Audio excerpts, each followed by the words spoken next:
I'm Meg Carney, the founding director of the Solstice MFA program here at LaSalle University in Auburndale, Massachusetts. This is the first in a series of 8 readings taking place as part of our winter 2026 residency. This is the start of our spring semester. So tonight, we will have a poet, graduate assistant, and alum, Solstice alum Ellen Austin Lee, who will be introduced by fellow grad assistant, Solstice alum, and CNF writer, Cassie Robico. Then we will have fiction and nonfiction faculty member, Venise Berry, introduced by fiction and nonfiction student, Achiro Olwak. Then we're going to have just a very brief break for technological changes. And then we'll be back up and conclude with fiction, creative nonfiction, and comics and graphic narratives faculty member, Jen Murvin. Jen, who also heads up our pedagogy track, will be introduced by fiction and pedagogy track student, Jay Snyder. Okay, so Cassie, come on up.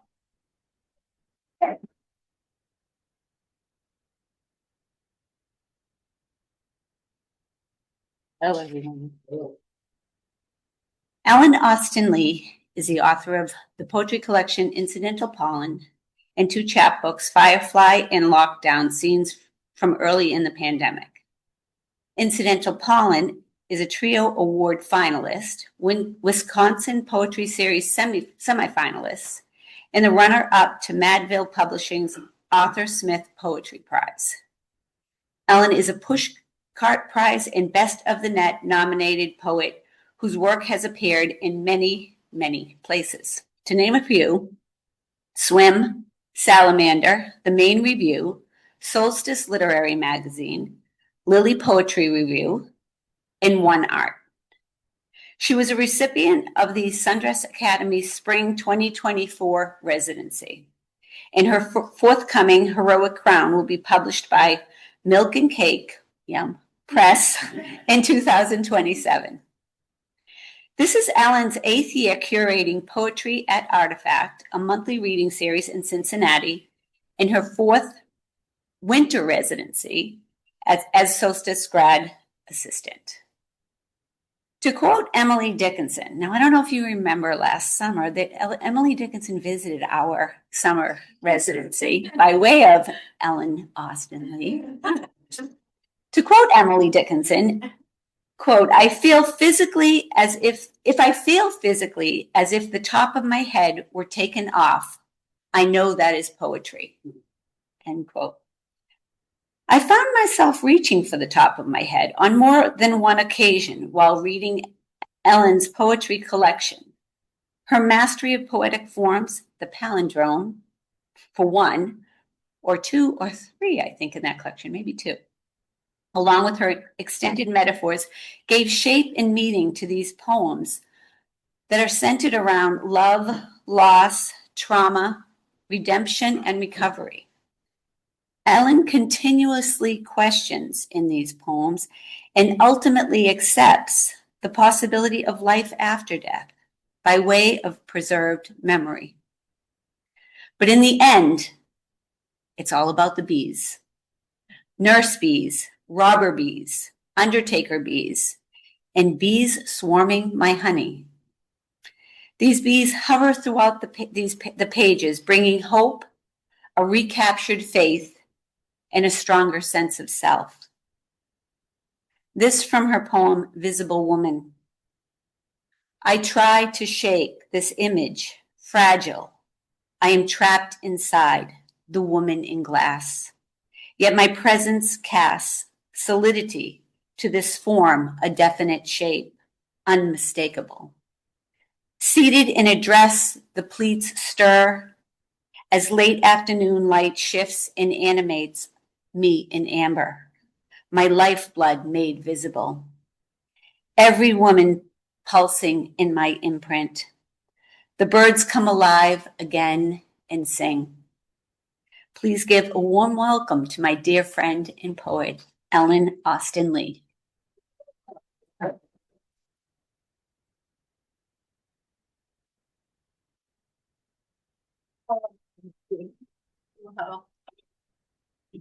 Thank you so much, Cassie, for that intro. I mean, is it wrong that I want to cry? But I do. Greetings, everyone. This is the first night, the first reading, and I'm the first reader, so be gentle. Give me grace, give me grace. So I'm going to start my timer because I have a tendency when I'm nervous to talk a lot in between the poems. So I'm going to try to not do that to you tonight. So I am going to read several poems from Incidental Pollen, even though some of you have heard some of these poems already, but I tried to choose ones that I definitely am not reading ones I read last summer. So that's a positive. And then I'm going to end with a more recent poem. So I'm going to start with the title poem, Incidental Pollen, that is in towards the end of the collection, but it'll kind of give you an idea of what it kind of ties the whole collection together, really. So that's a real term, incidental pollen, that apiologists assign to the pollen that collects on bees when they're foraging for nectar. So, and they bring it back to the hive. So what poet could resist that, right? It's metaphor alert. So, and the bee thing is, I'm now the official beekeeper in the house. It was my husband for years and years, but now I'm the official one. Not a good one, but anyway, so here we go. So, incidental pollen. I watch the bees re-enter the hive in sharp diagonals, laden with nectar, legs golden with furry pockets of pollen. There's no doubt where they belong, drawn as they are instinctively to home. I left mine as soon as I could, certain I would create a version with more belonging, less belief that I was in the wrong place. But wherever I've lived, the same red bricks as my childhood. The farther away I moved, the more the wall encircled. In Amsterdam, music pulled me inside an empty church where I sat in a pew and listened to the organist practice a hymn. The tune I recognized, but the words I couldn't recall. It's too late now. Where I am absent, this sweetness accrues. I linger and feed there. It never empties. Thank you. Thank you. And I did want to say before I read my next poem, I wanted to thank Megan Q for having me back as a grad assistant. And this community has really helped me so much the last 2 years. It's been really tough for me. So thank you. Love Solstice. So next poem is Portrait in Green. It's a palindrome or a mirror poem. So there's an inversion in the second stanza. So this is based on an early experience when I was training to be a nurse, and reading this by request. Portrait in Green. I've kept this green scrap of construction paper, the edges frayed after a lifetime. My portrait, drawn with a child's tool, into an aging woman wearing dirty sweats in the hallway of a psychiatric ward. I turned, me, a nurse in training. She grabbed my arm, silent, pointed. She chose the evergreen crayon. Without lifting it from the page, the woman scribbled in this remarkable likeness. My impression in green, the lines vanishing between genius and insanity. Between genius and insanity, my impression in green, the lines vanishing in this remarkable likeness from the page. The woman scribbled the evergreen crayon without lifting it, silent, pointed. She chose me, a nurse in training. She grabbed my arm in the hallway of a psychiatric ward. I turned into an aging woman wearing dirty sweats. My portrait drawn with a child's tool. Paper, the edges frayed after a lifetime. I've kept this green scrap of construction. Thank you. Thank you. And I did want to say, too, that this, for the students here, This is basically a slightly expanded version of my creative thesis. So there you have it. Okay, so this next poem I have not read aloud to anyone but myself. So this is an elegy for my nephew who was killed in a car accident 9 years ago in January. So this is sort of his month in my mind. So it's called Mountain Song for My Nephew, and the epigraph is from Yeats. What matter if I live it all once more? 4 years now, the canvas a pasture with his grazing horse before he breaks into a gallop, mane flying, some wings. Such joy to be pounding the earth with hooves. It's not fair your being gone. You shouldn't be the body absent the stream. I wake every day and think my small thoughts about what I need to weed from the garden to dust in your house, the poem I must write to fix you on the page. It's not minor I've forgotten your eyes. Were they hazel or blue? The minor key sounds like loss. Your tattoos no longer sharp. The notes floating on this bar of abstraction in feathered wisps. The song coils the ridge, and you, the peak, profiled against the sky. It's for Jeffrey, and thank you. Thank you. And it's so awkward. If you don't want to clap in between the poems, you don't have to. I won't take offense, so it's fine. It's fine. So I'm going to read one of the nurse poems, or one of the bee poems, and this one's Nurses, about nurse bees. And that's a group of worker bees. And you'll hear in the poem what they do in the hive.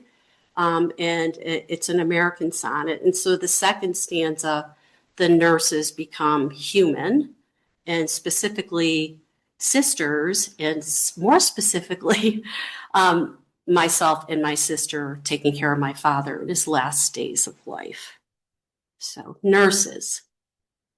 Nurse bees are a special breed of workers hatched by some unknown alchemy into nurturing roles. They feed the needy bees bread, honey, and pollen mixed with royal jelly secreted by their own bodies. Nurses visit often, examine larvae deprived of food, give more to those who signal the most distress. Nurse sisters, duty-bound by nature to sweeten even futile feedings, we dripped water with a straw through parched lips, blew on father's face to coax a swallow, inspected skin for breakdown. Turn, turn, turn. We held hands, listened for breath's dying gasp. Thank you. Thank you. There's a lot of loss in this book. So sorry, there's been a lot of loss in my life, but it's okay. I mean, it's part of life that we don't talk about enough. So I do talk about it enough, I think. But yeah, it's not a bad thing. So the last poem I'm going to read from Incidental Pollen is To Recapture Faith. And this was written, I was bewildered and frustrated and horrified by the vitriol in our country. And I was like looking for hope. So that's where this came from. And the epigraph is from Thomas Merton. There is no way of telling people that they are all walking around shining like the sun. To reclaim even part of this vision that has been wrenched from the center of me, I must first re-enter the light. To believe in our ability to heal, I must let go this consuming darkness. Tell me, where have the shimmering people gone? Outside last night, I heard a barred owl perched in the hemlock accusing me. A2? A2? This woman once existed who sought stars on full moon nights, who chose cold air's clarity over its chill, who was certain angels dwell and emerge from all people as soon as they're shown kindness. When younger, I wanted this shining world, but pushed it away, afraid, isolated with the bottle. In middle age, I've dismantled fear enough times, it no longer rules me. Eyes open, everyone I see runs hollow. Radiance seems a relic of my imagination. Show me again, owl, how to catch the glimmer in the underbrush. Thank you. That's it from Extension Pollen. Thank you. Thank you. I appreciate that. So last poem is I wanted to read tonight because I wrote it about an experience I had before I came to residency a year ago. Some of you know the story. I lost my car keys in the snow in Syracuse, New York, which is like, so another round of snow came in as I was looking for the keys. So 30 hours later, I found the keys under miraculous circumstances. So the only other thing you need to know is that my sister Mary died 3 months before this had happened. So you'll hear why that plays in. It's called Snow Angel. I heard your voice for the first time after you died. Your voice sounded clear as I knelt in the snow. You died, and I knelt on an extra large ski parka in the snow. It was an unclaimed parka, so I knelt on maybe our nephew Jeffrey's, who we lost 8 years ago, and I wielded a trowel to excavate the banks to find the lost car keys in the snowbanks, already gone, lost 8 years. I cry because now my sister is gone too, and I've been searching 8 hours. Gone are the keys. My fingers frozen, and the dark grows, and the snow comes, harder, the dark, and my sister gone. My head drums as the tears splash, drum harder. So I beg Mary to come, help me find the lost keys. And Mary's voice sounded not gone. Mary, your voice in my head said, don't stop. Don't give up, Ellen smelling watermelon. Don't give up. Just a little bit at a time. You will find the keys. They are there all the time. I am here are my keys in the snow. 5 minutes after I asked Mary, my keys are here in the snow. I am with Mary the first time. It was the first time after we lost you. I heard your voice.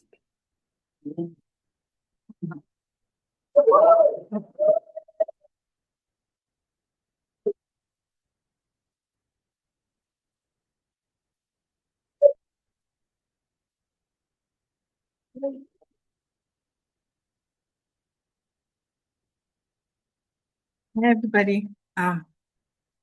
Thank you so much for being here at what promises to be a warm, joyful, and slightly mischievous celebration of a very special woman.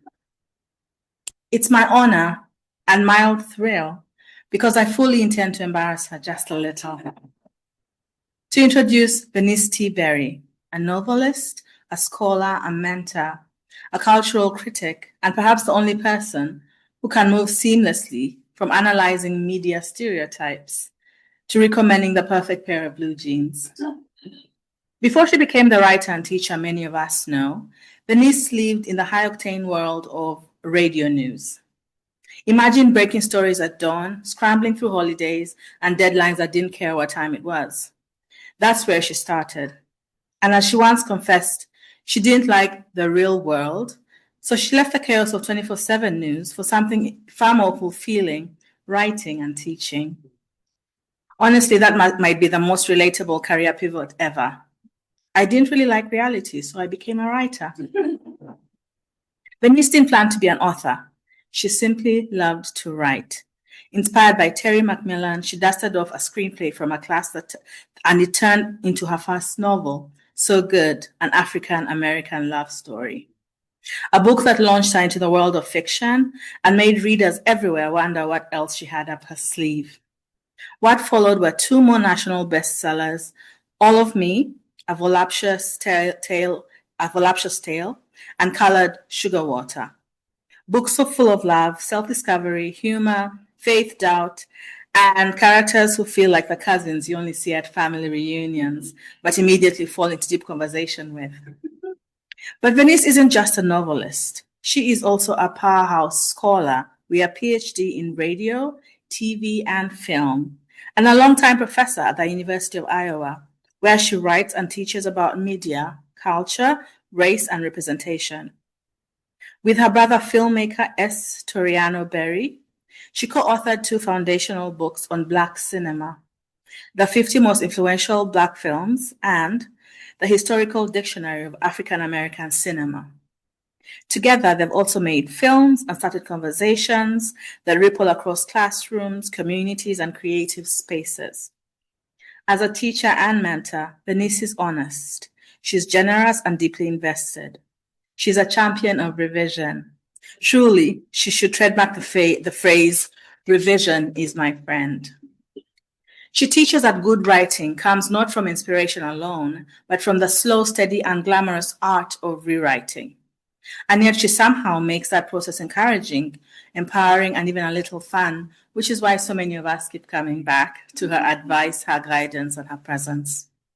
And then there's Venise outside the classroom, the woman who loves her iced tea, her jeans, her peace and quiet.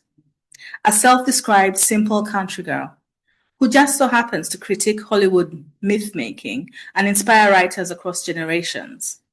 She is warm, she is witty, grounded, brilliant, the kind of mentor who tells you the truth, laughs with you, and then hands you a book that changes your life. So tonight, as we gather to hear her read, I invite you to lean in, laugh, feel, and enjoy the magic of someone who stepped away from the frenzy of newsroom only to build a literary and scholarly world that is rich, soulful, and deeply needed. It's my absolute pleasure to welcome the incomparable Venise T. Berry.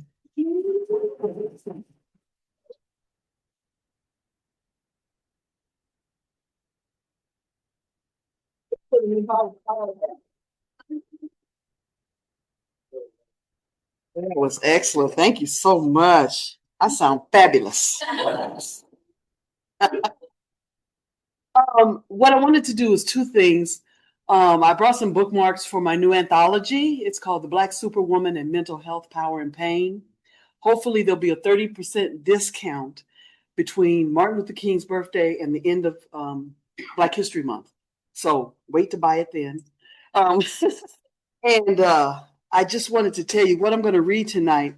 I am actually the keynote speaker for my church's Martin Luther King celebration, January 19th. I'm hoping I make it back in time because I'm leaving here on the 18th. And last time I was like, 2 or 3 days late getting home. So I'm hoping I make it back in time.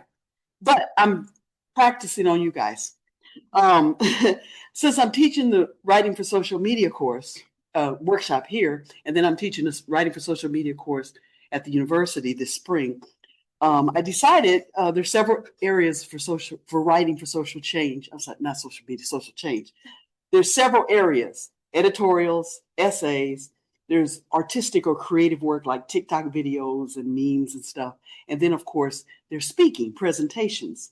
So I'm actually going to give you the version of my presentation for MLK and see what you think. You guys let me know because I'll make some changes before I do it officially. Okay. It's called Words Can Set Us Free. If we listen, we can hear the words as they magically link together to create powerful rhythms of thought, touching our personal and social visions of reality. If we listen, words can set us free. In the poetry of Langston Hughes, we find powerful words. What happens to a dream deferred? Does it dry up like a raisin in the sun or fester like a sore and then run? Does it stink like rotten meat or crust and sugar over like a syrupy sweet? Maybe it just sags like a heavy load, or does it explode? Renowned author George Orwell explained how social and political aspirations often come through words, offering hope in what is written, a specific idea, a unique worldview, an alternative direction, or a way to help humanity. If we listen, we can hear the words as they magically link together to create powerful rhythms of thought, touching our personal and social visions of reality. It was in the Norfolk prison colony that Malcolm X first learned about the power of words. After spending 2 days skimming through a dictionary, he began the tedious process of copying each word and its definition into a notebook. From A to Z, he would copy a page during the day, read that page aloud during that evening, and then get up the next morning to start again. In his 1965 autobiography, Malcolm X wrote, "Between Mr. Muhammad's teachings, my correspondence, my visitors, and my reading of books, months passed without me even thinking about being in prison. In fact," he said, "up to then, I never had been so truly free in my life." Can you hear the words? These words that can set you free? As writers, we understand that language, ideas, and reality are intricately tied together. Author Amy Tan believes that words shape our thinking. She says ideas are embedded into recognized words, structures, and patterns that enable us to sort out and categorize our world. And in a book called Words That Wound, author Charles Lawrence argues that the nature of assaultive speech means words are used as weapons to ambush, terrorize, wound, humiliate, and degrade. Many people today are concerned that hate speech is gaining strength in our society. People of color, women, gays, and lesbians, anyone who's different, is disproportionately represented among those who demand the sanctioning of hate speech, because these are the people who most often experience alienation, marginalization, and misunderstandings based on words used against them. Too often we analyze difference based on our own experience. Too often we judge difference based on our own beliefs. Too often we dismiss difference based on our own narrow criteria. Can you hear the words? These words that can set you free? We hold these truths to be self-evident, that all men are created equal, that they're endowed by their creator with certain inalienable rights, that among these are life, liberty, and the pursuit of happiness. These words were written in 1776 by Thomas Jefferson, and they remain the cornerstone of our society's democracy. Yet many years later, in 1903, W.E.B. Du Bois wrote about the continued lack of equality. He said, "It's a peculiar sensation, this double consciousness, this sense of always looking at oneself through the eyes of others, of measuring one's soul by the tape of the world, and then looking on in an amused contempt and pity. One ever feels his two-ness, an American, a Negro. Two souls, two thoughts, two unreconciled strivings, two warring ideas in one dark body, whose dogged strength alone keeps it from being torn asunder." If we listen, we can hear these words as they magically link together to create powerful rhythms of thought, touching our personal and social visions of reality. If we listen, these words can set us free.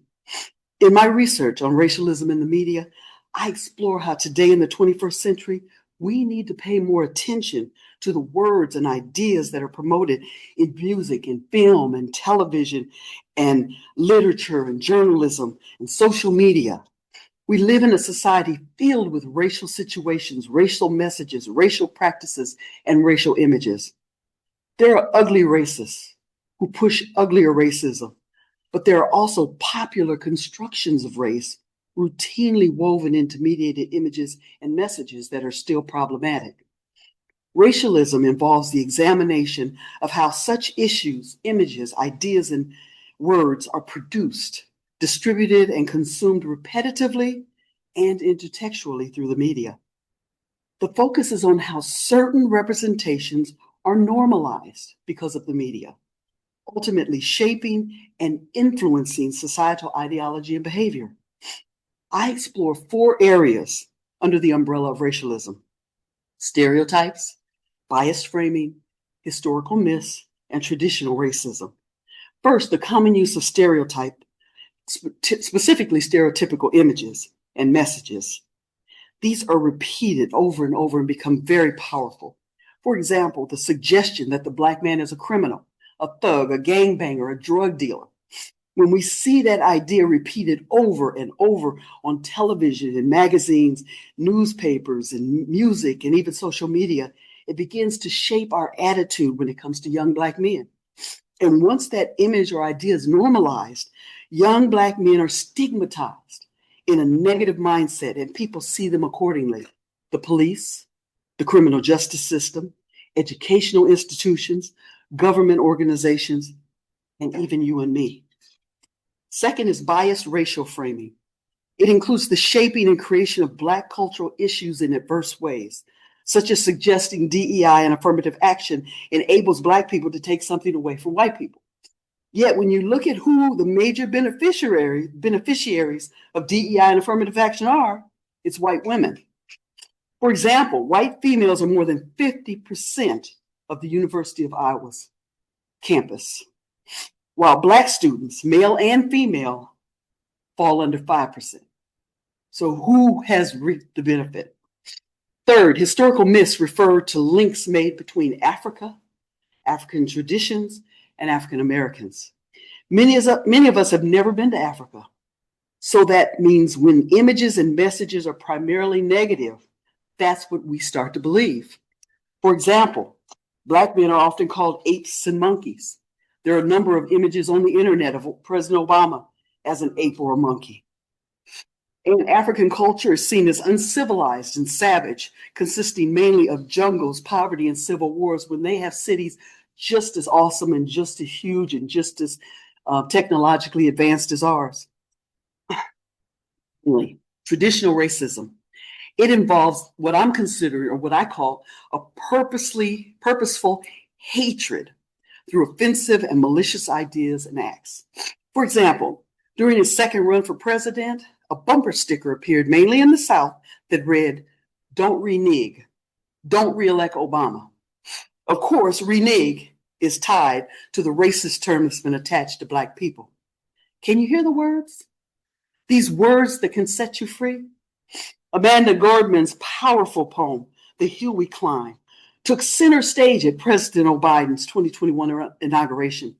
She wrote, "We've seen a force that would shatter our nation rather than share it, would destroy our country if it meant delaying democracy.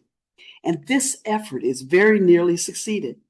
But while democracy can be periodically delayed, it can never be permanently defeated. But we will not march back to what was. We will move to what shall be, a country that is bruised but whole, benevolent but bold, fierce, and free. We will not be turned around or interrupted by intimidation, because we know our inaction and inertia will be the inheritance of the next generation, and that it would become our future. In every known nook of our nation, in every corner called our country, our people, diverse and beautiful, will emerge battered and fabulous." After receiving the 1964 Nobel Peace Prize, in his speech, Dr. King said, "This evening, I would like to use this lofty and historic platform to discuss what appears to me to be the most pressing problem confronting mankind today. Modern man has brought this world to an awe-inspiring threshold of the future. He has reached new and astounding peaks of scientific success. He has produced machines that think and instruments that peer into the unfathomable ranges of interstellar space. He has built gigantic bridges to span the seas and gargantuan buildings to kiss the skies. Yet the richer we have become materially, the poorer we have become morally and spiritually. We have learned to fly in the air like birds and swim in the sea like fish, but we have not learned the simple art of living together as brothers." And I have to end with a portion of Dr. King's most famous speech, which is just as relevant today as it was in the 60s. From the steps of the Lincoln Memorial, Dr. King spoke of liberation for everyone. "When we let freedom ring from every village and every hamlet, from every state and every city, we will be able to speed up that day when all of God's children Black men and white men, Jews and Gentiles, Protestants and Catholics will be able to join hands and sing in the words of the old Negro spiritual. Say it with me. Free at last, free at last. Thank God Almighty, we're free at last.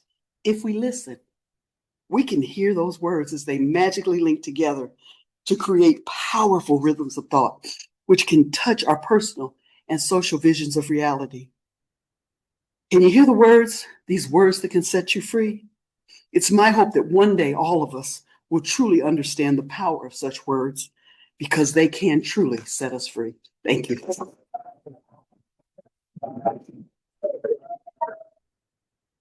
When I was asked to introduce Jen for tonight's reading, I was thrilled. At the same time, I was a little intimidated because Jen is just that type of person that exudes so much. But you know, she's a kind and compassionate person. She's an author in multiple genres, a university professor, a bookstore owner, at least now former bookstore owner, a soccer mom, and a Pilates instructor.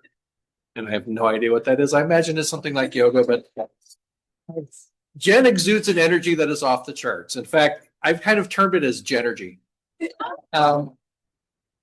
When I met her at my first residency and witnessed how she can pull a reference for pretty much any subject or genre, or offer a pedagogical insight that's spot on in just this flash of a moment, snap of a finger, I was absolutely astounded. With that, she writes and she teaches with an unbounded passion, her voice distinctive and powerful. And her forthcoming book, Real California Living, should be just as amazing as everything that she does. So it is my pleasure to introduce to you, and my honor as well, our next reader, Jen Murvin.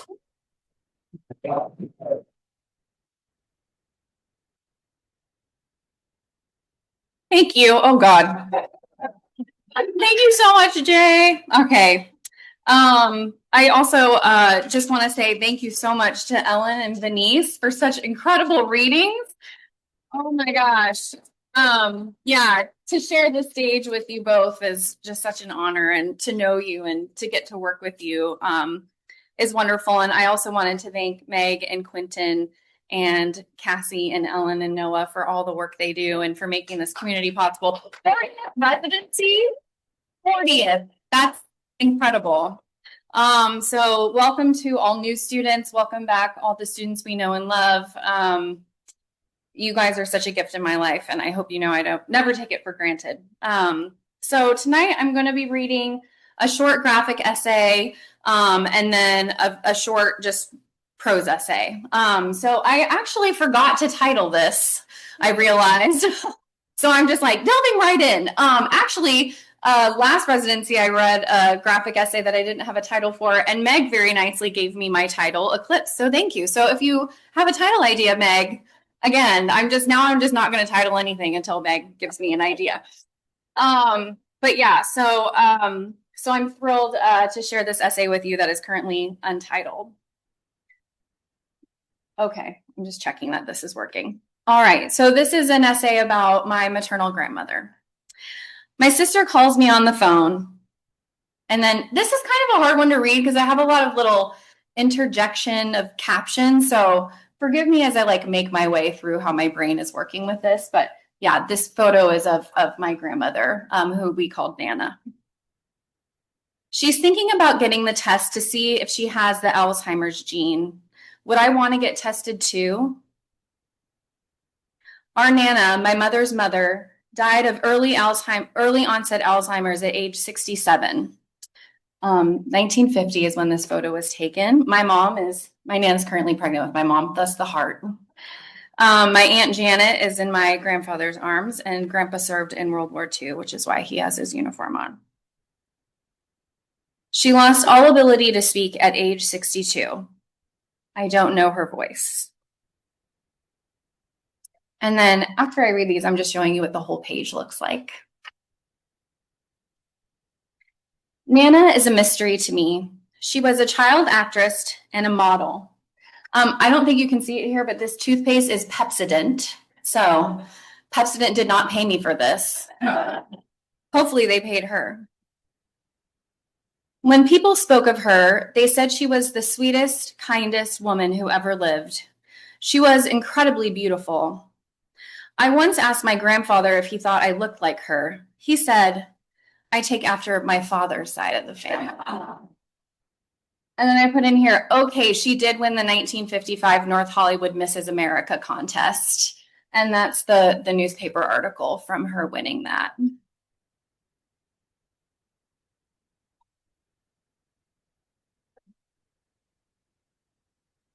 This one's kind of hard to share. I'll just sort of describe it to you. But this panel is my Nana's IMDb page online. I'll just read you her biography. Lydia McKim was born November 24th, 1926 in Seattle, Washington, USA. She was an actress known for The Lawton Story, 1949. She was married to Robert Anton Bunce. She died December 26, 1993 in Ventura County, California. And I wrote, she died in a nursing home. They didn't do an autopsy. Below is listed relatives, which are her 4 siblings who were a group of actors together. And I put next to my Aunt Peggy, lived longest. She just died last year at age 96. And my Uncle Sam was the most famous. One of the five of the acting McKim family brothers and sisters were David, Sammy, Harry, and Peggy. Like her siblings, she started out as a film extra and bit player. And then I underlined retired for marriage and had 4 children. And I put mom number 2. This is a screen capture of all of her films on her IMDb page.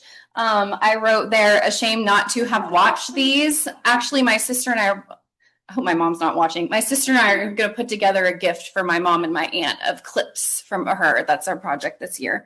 And then I put on the bottom, retired for marriage, question mark, question mark, question mark, question mark.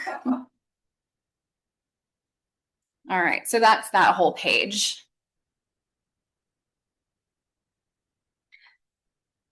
Nana and her siblings all acted.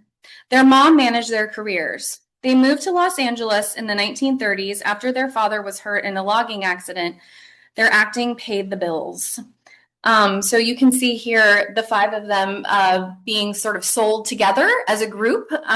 Won't you call us to your interviews? And then my grandmother Lydia is on the right. We knew my grandfather made her give up acting when they were married. Mom said he was always concerned about appearances. They had 4 children. Mom was number 2. And then I put over there, these are called stats cards. Little flyers they would hand out to agents and studios. My mom says Nana was a dedicated and loving mother, but somehow I think of her watching movies, wondering what if. I wonder if she read plays, looked at casting calls.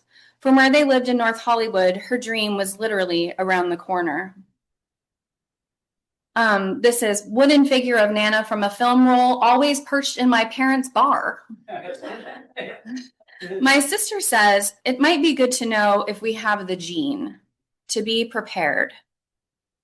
When my Nana started getting sick, my grandfather rang the doorbell at my parents' house late at night. Nana held a red suitcase, Mom said. Grandpa moved to Portugal for a month.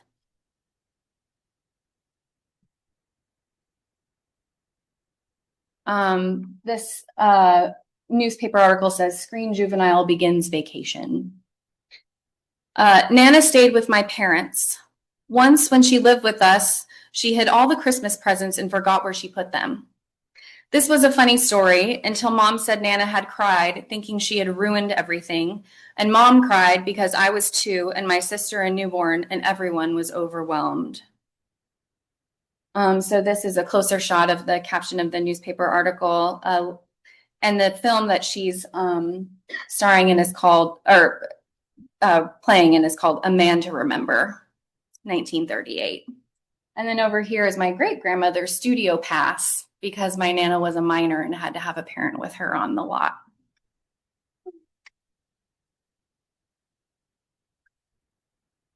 So, can you guys read that? It says, Lydia McKim, 11-year-old North Hollywood screen juvenile, this week started on a vacation, following completion of a role in A Man to Remember, her 3rd movie assignment since school ended.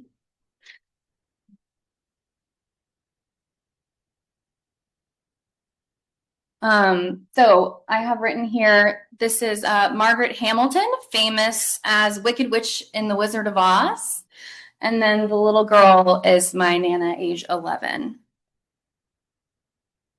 This is a screen capture of the back of the photo. It says Guy Kibbe and Margaret Hamilton in FG. Little girl is Lydia Ann McKim in RKO picture, question mark, with hillbilly themed, circa 1937 to 38. And then it has my grandmother's name, Lydia Ann McKim, North Hollywood. Another time, Mom found Nana in the hallway, stepping off a chair and onto the stair railing. Her nightgown was halfway off. Mom said, I think she thought she could fly.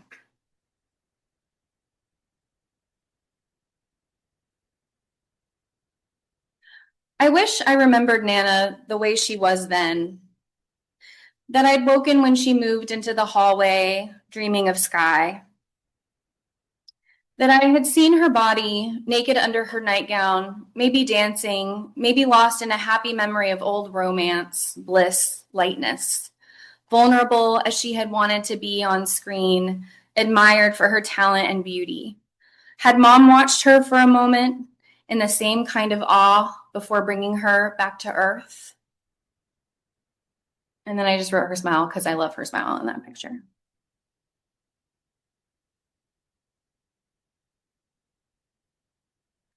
Are Nana's jeans like a little girl, skipping over my mom, landing on me like some cruel game of hopscotch? What would it mean to know I have a time bomb in my head? Mom called them tangles in Nana's brain. And then this is one of the flyers my Nana had made when she went back to modeling when my mom was a teenager. And I don't know if you see it in the middle, but it's her measurements with her height, weight, hair, and eyes.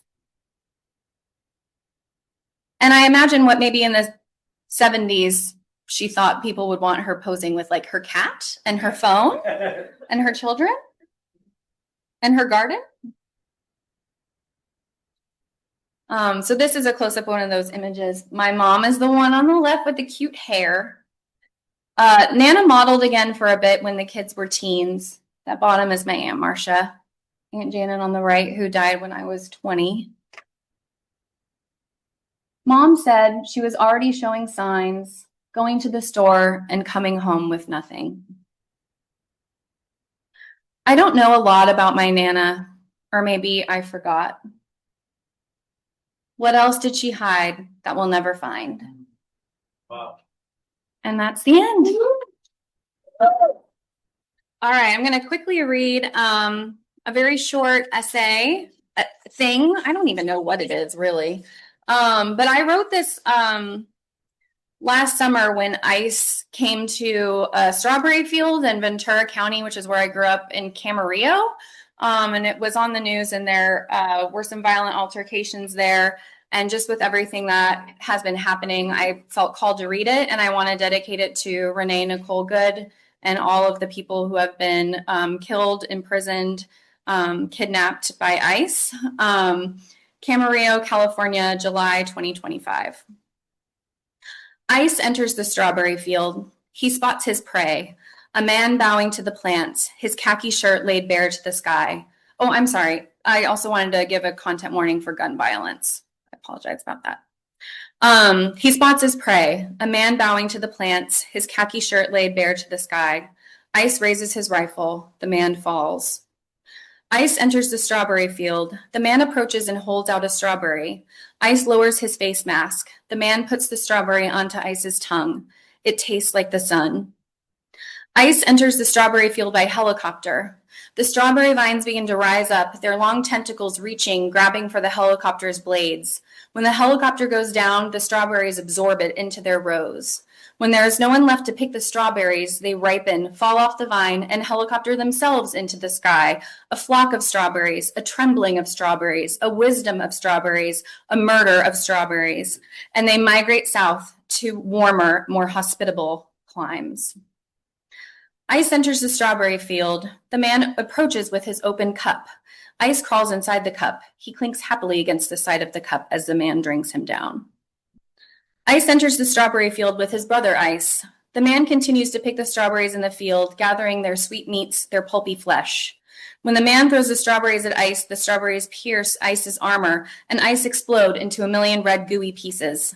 The men harvest the gooey pieces into fertilizer and sow it into the strawberry fields, dark in the shade of the eucalyptus trees. Ice enters the strawberry field. The man stands up to face him. Ice recognizes the man as his daughter, who has herself enjoyed strawberries on her pancakes this morning. To his horror, Ice's rifle arm raises. Even though he is screaming, his gun fires itself. When the man falls, Ice feels his phone buzzing in his pocket, knowing it is his wife telling him their daughter is dead. Ice enters the strawberry field. The man bends to his work. Ice is suffocating in his mask. He goes to pull it off, but can't. The mask has become his skin. He has no face. When he goes home, his mother sees him, screams, and drops the strawberries she has bought from the market, and they can never remove the stains from her white tile floor.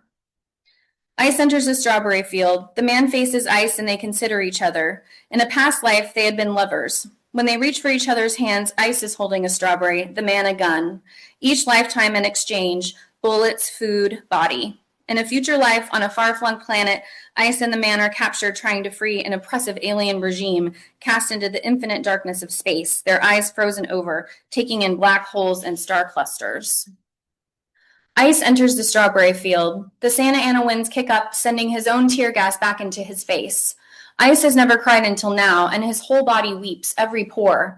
The men set him up in the middle of the field, a sprinkler of tears. Because he is ice, the water is cold. The men refresh their glasses from his ears, nose, throat, and under the ice fountain, the California desert soil grows wet and fertile, and the strawberries grow as large as apples. Ice had eaten of the same farm at the Strawberry Festival at the Ventura County Fairgrounds. He had tasted strawberry syrup, strawberry tacos, strawberry milk, chocolate strawberries, strawberry whipped cream. He imagined his favorite book, James and the Giant Peach, but instead of a peach, a strawberry. He could climb inside, tasting from his new home whenever he pleased. The man bends to his work.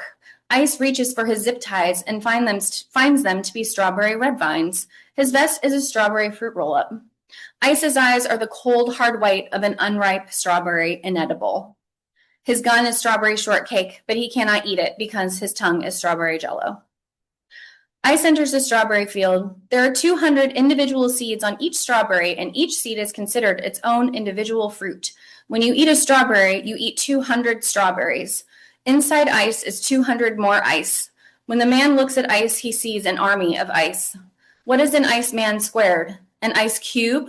The man laughs and laughs as ice crawl over him, suffocate him, drive him back into the earth to feed the strawberry, which is only more strawberries. When Ice leaves the strawberry field, he finds only more strawberry field. He turns toward the strawberry field and away from it, the strawberry field. Ice heard once that the perfect murder weapon is an icicle because its evidence melts away, leaving only the fatal wound.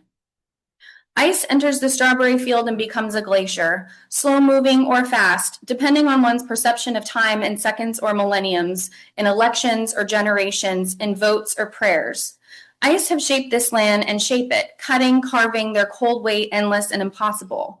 We watch as the glacier overcomes the beloved green of the strawberry field, the almonds, the avocados, the oranges, the grapes, oh, beloved fruits. Our bellies are empty as ice creeps and suffocates, kills and maims. Our mouths open to take a breath and instead swallow ice. Ice follows ice, sticking, and we choke. We remember ice's perfect crime. In the time it takes for our warm throats to melt the ice, are we already dead? Thank you. Wow.